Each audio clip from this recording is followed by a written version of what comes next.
নমস্কার, আমি সুস্মিতা। সুন্দরবন কুকিং এ আরো একটি নতুন পর্বে আপনাদের সকলকে স্বাগত জানাই। বন্ধুরা, ঝটিকা সফর সেরে বাড়ি ফিরলাম এই একটু আগে।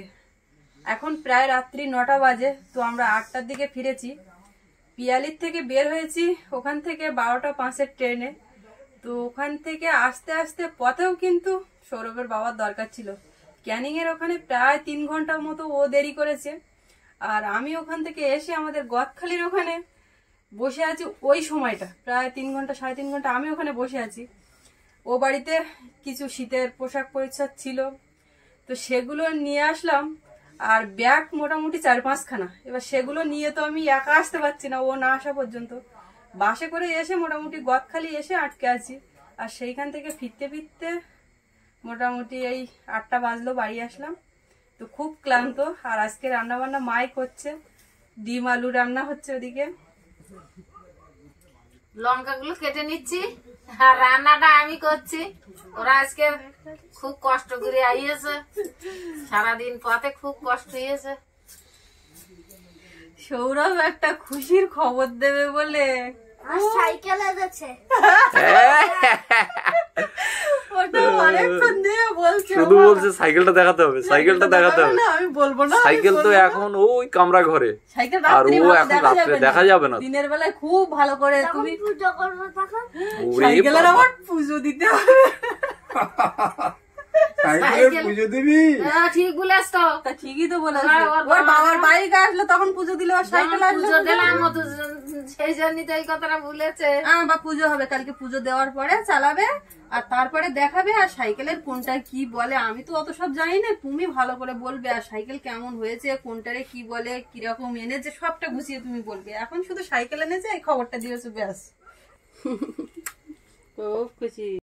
তো ও কাকা পিসি টিসির কি খবর? ও বাড়ির দিকে যায়নি তারা? কখন যাচ্ছি ও বাড়ির দিকে?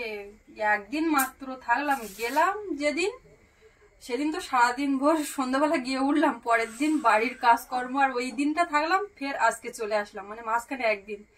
তো ওদের বাড়ি যাওয়ার সময় হয়নি, ওরা ডাকছিল, ওদেরকে ডেকেছিলাম। আমাদের এই বাড়ি খাওয়া দাওয়া হলো। আর বিশুদা কি খাননি খেটে বাড়িঘর পরিষ্কার করে রেখেছে, তাই জন্য ওই সব এক জায়গায় খাওয়া দাওয়া করলাম। বিশুদারও ডেকেছিলাম। নিশার মা তার ডাকনি? নিশার মা আসেনি, নিশার মা তো বাড়ি খাওয়া দাওয়া করেছি। নিশা এসেছিল, নিশার মা ডাকলো। রিনাদি বাড়ি আইয়ে মনির সঙ্গে টাঙ্গে সকলের সঙ্গে তাহলে দেখা আইয়ে। মন এসেছিল, আয়ুষ, আমরা সবাই এক জায়গায় হয়েছিলাম, পিকনিকের মতো খাওয়া দাওয়া হয়েছে। দেখা করতাম। তা তোমার নিয়ে গেলে যে ক্লান্তি, আমরা এই এত কষ্ট পথে যাওয়া আসা একদিনের, কি করে আমি জানি এতগুলো ব্যাগ আসবে, নিয়ে যায়নি। ওরা সবাই তাহলে ভালো আছে? সব ভালো আছে। আসবে, ওর পিসি পরীক্ষা হয়ে গেলে ছেলের পরীক্ষা। পিসির পরীক্ষা না? আমি পরেই তো বললাম ছেলের পরীক্ষা। বাবা এমনি কথা বলতে কষ্ট হচ্ছে, মাথা যন্ত্রণা করছে। তোর বিশুদার একটু আসতে পারলি না? বিশুদা আসবে, আসবে। ওই বিশু ও আমার একটা ছেলের মতো, ছেলের মতো না, ছেলে, বড় ছেলে বললেও ভুল হয় না।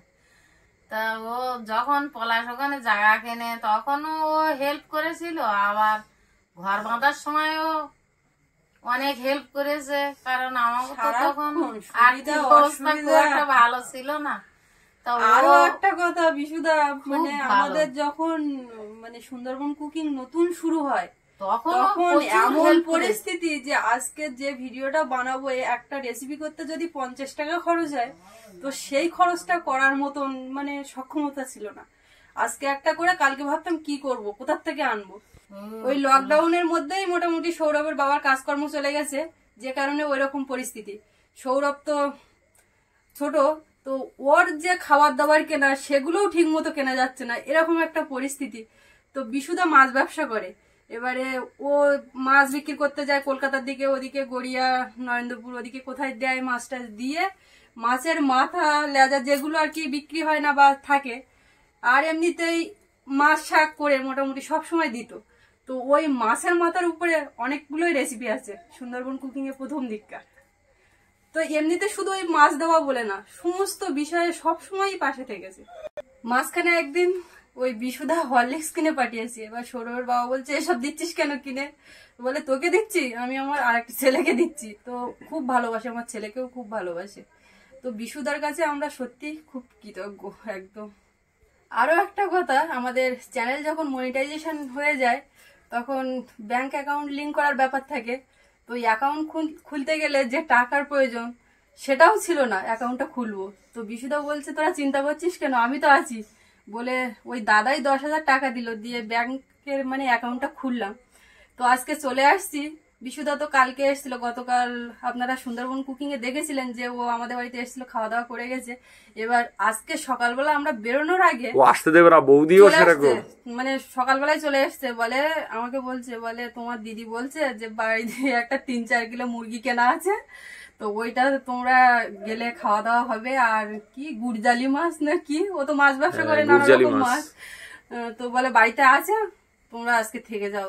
আবার থাকবো কি করে, মানে যেই গেছি সৌরভ আমার থেকে একদিন কাজ ছাড়া হয়েছে, তার মধ্যে গায়ে জ্বর এসে গেছে। এবার ওই ফোন পেয়ে আর একদম থাকার ইচ্ছা তো নেই, সাথে সাথে চলে আসলাম। জ্বর এখন ভালো, ডাক্তারের ওষুধ খেয়ে আমার আসার সঙ্গে সঙ্গে দেখালো মা এই ওষুধগুলো আমি খাচ্ছি, আমি খুব ভালো। সোনা আমাদের খাবার দাবার কিন্তু খাওয়া কমপ্লিট, তারপরে চা ফা একটু খেলাম, মোটামুটি ও ঝামেলা মিটে গেছে। তো আজকে রান্না বান্না মাই করছে, আর আমাদের জীবনের অনেক কথাই আপনাদের সঙ্গে শেয়ার করলাম। তো আজকে রাত্রিবেলার এই ভিডিওটা আপনারা আগামীকাল বিকাল 3টায় দেখবেন।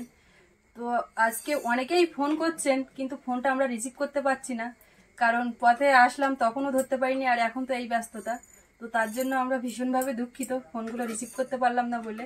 আর আরেকটা কথা, গতকাল আমরা বলেছিলাম যে আমাদের এই পিয়ালি বাড়ির মানে কি করে বাড়ি হলো কি না হলো সমস্ত বিষয়টা নিয়ে একটা পর্ব করব সুন্দরবন ডায়েরিতে, এইভাবেই বলেছিলাম। কিন্তু খাওয়া দাওয়া করার পরপরই সৌরভের বাবা অন্য একটা কাজে বেরিয়ে গেল।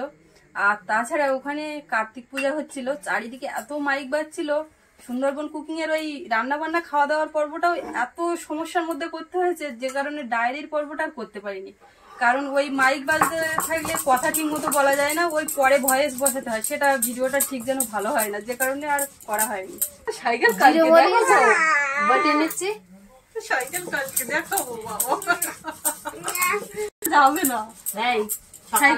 শোনো আমি বলছি, সাইকেল কালকে একদম পুজো দিয়ে তুমি চালিয়ে বেরিয়ে যাবে, সেটা দেখাবে। ওই সাইকেল দেখিয়ে কোনো ইয়ে আছে কতটা চালাতে পারছো, তোমার ঠিক সাইজের হয়েছে কিনা।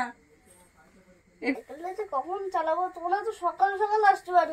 সকাল সকালে আসলাম। ও আমার কি বলছে জানো, বলছে কি মা আমি দুপুর বেলাতে জানালা খুলে দিয়ে বাইরের দিকে তাকিয়ে বসে আছি, ওই জানলা খুলে দিয়ে রেখেছে, ঘুম পড়িনি। আর আশায় আছে কখন আসবে একটু চালাবো। এক্ষুনি রাত্রিবেলা ওদের বাড়ি চলে যাচ্ছে, মানে নতুন সাইকেলের গল্পটা বলবে। সাইকেল আমার সঙ্গে সঙ্গে সাইকেলের উঠে যাচ্ছে, আমি কালারটা হিস কিনা। বাবু বললো যে ভিডিও কল করে আমাকে দেখাবে, তোমরা কিন্তু সাইকেল ঠিক মতো বুঝতে পারবে না। তারপরে আবার কি বলবো, তোমরা কিন্তু ভ্যানে ট্যানে সাইকেল নিয়ে আসতে গেলে কিন্তু সমস্যা হবে, ও দাগ হয়ে যাবে, নাট খুলে যাবে, যেন নাট একটা খুলেও গেছে, সেটা আমার প্যান্টের পকেটে। একদম থে করে নিয়ে আসবা, যেন শুইয়ে নিয়ে আসবা না।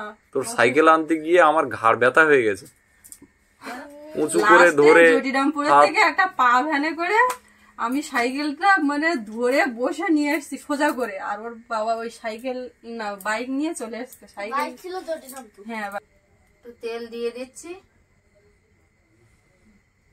আমি কম তেলের রান্নি। তেলের মধ্যে একটু হলুদ দিয়েছি, আর অল্প একটু লবণ দেব, ডিমটা ভেজে নেব।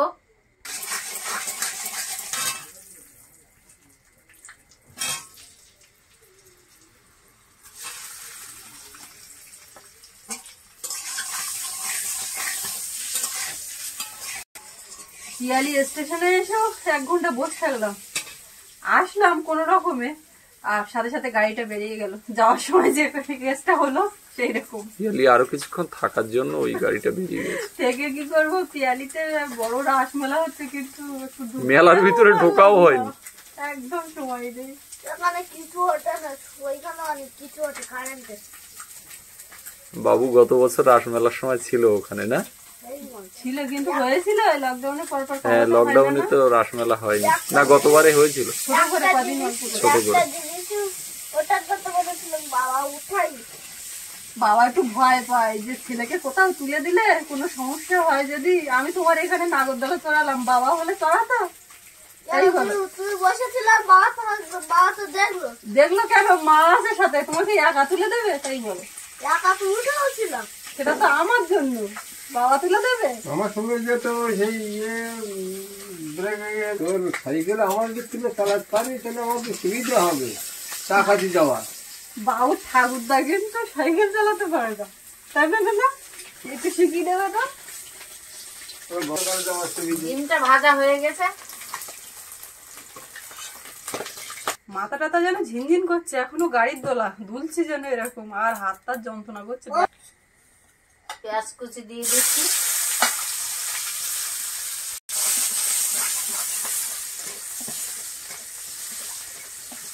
দুটো তেজপাতা,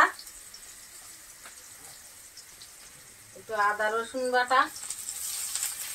বাড়ি ছিলাম না, তোমার হাতে রান্না খেয়েছে বাবা এবারই, আর আজকে তো একদম পুরোপুরি আমরা সবাই খাবো। হ্যাঁ, লঙ্কাটা দিয়ে দিলাম। ওবা বলো লাগো চলে উঠে কেনা খাবরা খাচ্ছি। এবার আলুগুলো দেবো, সেদ্ধ আলু। সেদ্ধ আলু। মাংস এনে আর কালকে আমার 3টা মাংস আনছি। ওর মাংসের কথা শুনে তা ওর উঠে বুঝে ভাত খাবে। বাজার করে সবের সঙ্গে একটু হলুদ দিয়ে দিচ্ছি, ডাক্তারখানা, আবার ওই ব্যাগ দিয়ে ওই আবার তুলে দিয়ে সেই ডাক্তারখানায় ওষুধ নিয়ে আসতে, ওষুধ খাইয়ে তারপরে বাবু ভাত খেয়েছে। ঘরের ভাত দিকে আমার তো মাথা খারাপ হয়ে যাচ্ছে, কখন যাবো না। লবণটা দিয়ে দিচ্ছি। বাবা বেগুন এনেছে বলছে হাটের থেকে। হ্যাঁ, তো বেগুন একটু ভাজা করো না, নতুন বেগুন, নতুন গাছের বেগুন এখন বাজারে দাও না কটা গুনতে দাও। বাবা হাটের থেকে এই সবজিগুলো নিয়ে এসছে, ফুলকপি শুকিয়ে আছে, যাচ্ছে। শুকিয়ে যাচ্ছে। এটা মূলো, মূলো তুমি চেনো না নাকি? হ্যাঁ, ওমা এগুলো বিটির চারা নাকি? না না পালন শাক। বেগুন এই এই বেগুন খুব একটা ভালো না।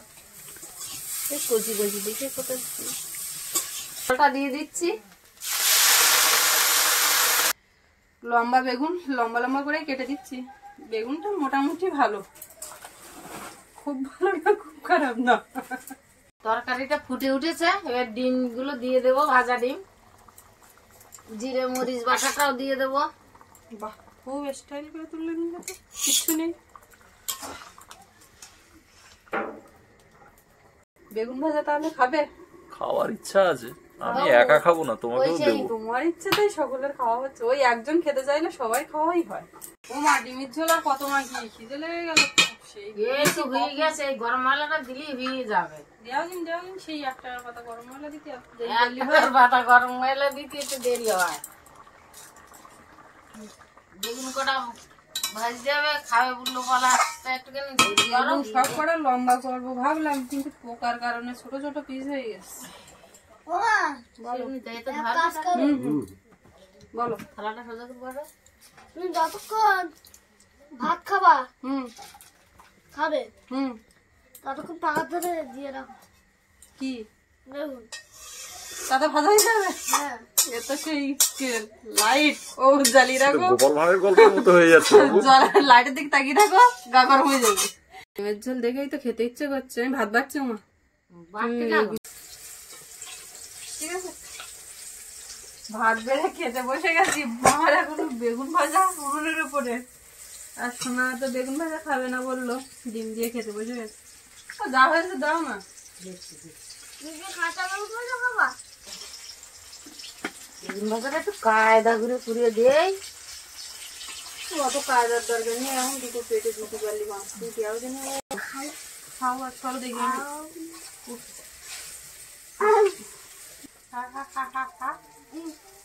কি আছে?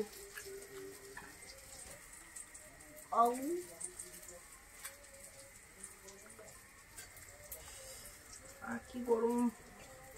শোনা তাড়াতাড়ি ঝপঝপ খাও, ঝপঝপ খাও, ঠান্ডাও ভালো দিচ্ছে। পেঁয়াজ দিয়ে রং ফাঁকা করতে ওমা নিজে নিজে তো আর তো যে সাইকেল নেই, তো সাইকেল কিনেছে, আরো ভালো সাইকেল দেখবে, আরো ভালো সাইকেল। নিজেরটা তো সবসময় ভালো, বলো তুমি যে বুঝেছো তোমারটা ভালো, ওতেই হবে। আমি আরো ভাবছি বাবু পছন্দ করে না কি করে, কি বলে তার ঠিক নেই। আর একটু বেগুন ভাজা দাও, তোমার কায়দার বেগুন ভাজা ভালো লেগেছে। আমি সাদা ভাত খাবো না। তুই চা পারিস খেয়ে ওর তো, বেশি ডিম মাখাস না, খেতে পারবি না, বেকার ডিমটা নষ্ট হবে। হেভি লাগবে।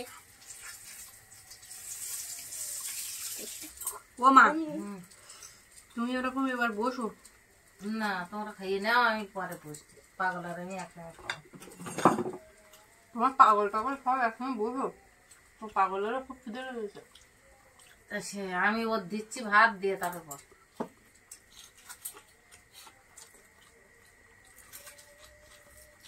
তরকারি নিয়ে নিচ্ছি, বলো। নেও নেও, তোমরা দেওয়ার সময় দেখছ, এদিকে বেগুন ভেজে দাও, আর এদিকে সেই একটা পিস ছিল, তরকারি ছিল। আমার লাগবে না, আমি এই দিয়ে খেয়ে উঠবো। মা আজকে রান্নাটা করে দিল, কিন্তু হাতে করে পরিবেশনটা করলো না, দুঃখের বিষয়। পরের দিন খাবে আবার, দেওয়ার সময় দিচ্ছে না তো আর কি করবে। হওয়ার সময় দেখছ না, বার করে নি, বুঝে যাচ্ছে। ফ্লেভার বিরাট।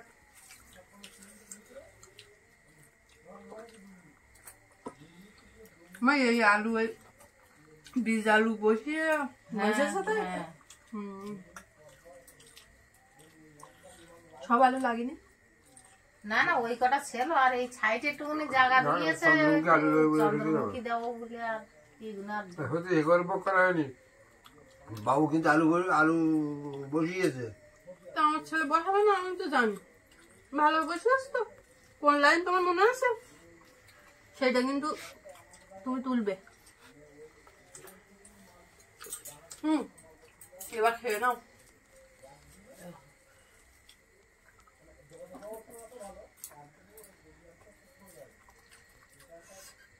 মার ডিমের তরকারি আজকে হেব্বি লেগেছে, একদম গুঁড়ে আলু দিয়ে। এটা কিন্তু আমাদের গ্রামীণ রান্না, এইভাবে আলু দিয়ে ডিম।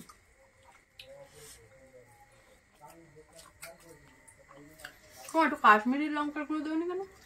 ওসব দিতে হবে না, এমনিতেই চেটেপুটে খেয়ে নিচ্ছে। না রংটা, রং ঠিক আছে, সে ব্যাপারে কোনো সন্দেহ নেই।